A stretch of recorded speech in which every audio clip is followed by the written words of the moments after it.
growth. It's a difficult, sometimes four-letter word for financial advisors, but what can RIAs do to overcome that hurdle and come out on the other side with the firm of their dreams? Well, I'm joined by Penny Phillips, my good friend, to talk about both your growth journey and ultimately your best advice for advisors in your new role today. So I'm excited, always excited to see you, my friend. Always excited to see you. Great to be here. Great to be here. So growth is a conundrum for a lot of advisors. Talk to me about why growth is so hard for advisors.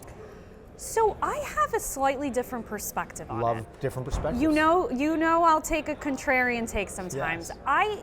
I don't think it's that advisors struggle to grow and don't know how to grow. Because what does growth mean in the advisory business? Growth literally means finding new clients to deliver financial planning services to. That's what growth means in our world. I think the challenge is we expect way too much of advisors, right? We want them to go after new families, find new opportunities, but we also want them to be super, super good at their day jobs, which is being financial planners and technicians. And so I think we've gotten to a place now where these two ideas of growing a business, but then properly servicing clients in those business are just completely juxtaposed against each other. I think it's why the industry is consolidating to give advisors more time and capacity back. I know we'll talk about that in just a minute, but I don't think it's that advisors struggle to grow. I think we put too much pressure on them to play too many different roles in their business. You're absolutely right. That working in the business and on the business That's at the right. same time can be a struggle. Now, what did you learn along the way during your journey with Journey? Yes. Love that. I miss the name Journey. I love the name Journey. I miss the name Journey. Gosh, I learned so much. You know, Matt, we built that business over the course of 5 years. We had a unique business where it was a sort of an integrated platform. And the thing that I learned two things as it related to advisors and what makes them successful.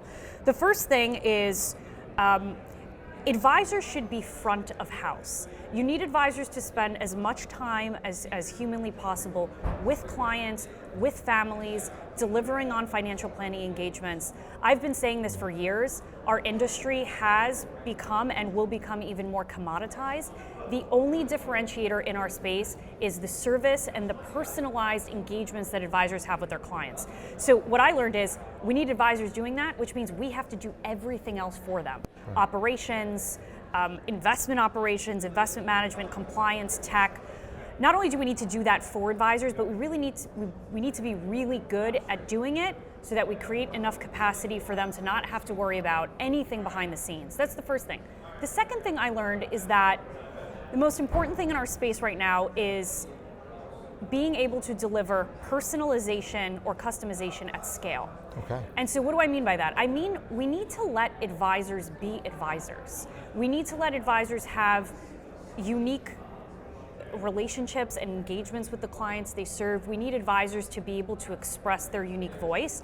We just have to figure out a way behind the scenes as the firm to scale that. And so what I learned is that if you allow advisors to speak to clients how they want, to develop their own unique voice within the overarching value proposition, they will be successful. So what's important for the home office is to build really strong institutional resources and allow advisors to shine and be who they are with their clients. I couldn't agree more. It's something we really value. Integrated, I know it's something in your new journey with Hightower that you're valuing is to bring your analogy further. If that's front of house, here's the back of house, here's the kitchen with all that messiness happening. As you've started this journey now with Hightower, what are you learning? Those essential steps, those essential pieces that are so critical for advisors. Yeah, well, I was just talking about it earlier on our Hightower Signature Wealth town hall this morning. Advisors can always tell when a decision has been made or a piece of content has been written that they didn't get a chance to opine on. So what I've learned immediately is that we are building a firm, an incredible firm on the heels of the Hightower platform, $300 billion platform, been around for decades.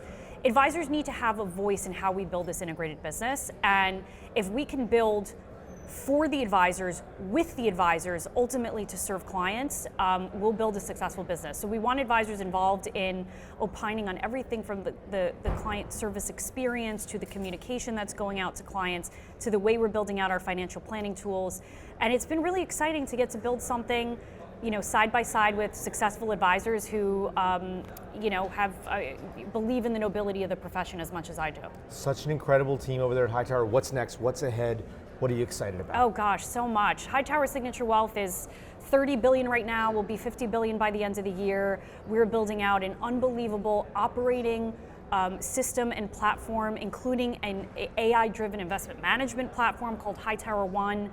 We're adding advisors all across the country, and we are really doubling down on this idea of personalization at scale. We've got to build institutional, industry-grade resources behind the scenes, and we need to give advisors as much runway to be who they are and deliver financial planning engagements to households day in and day out. Be who you are.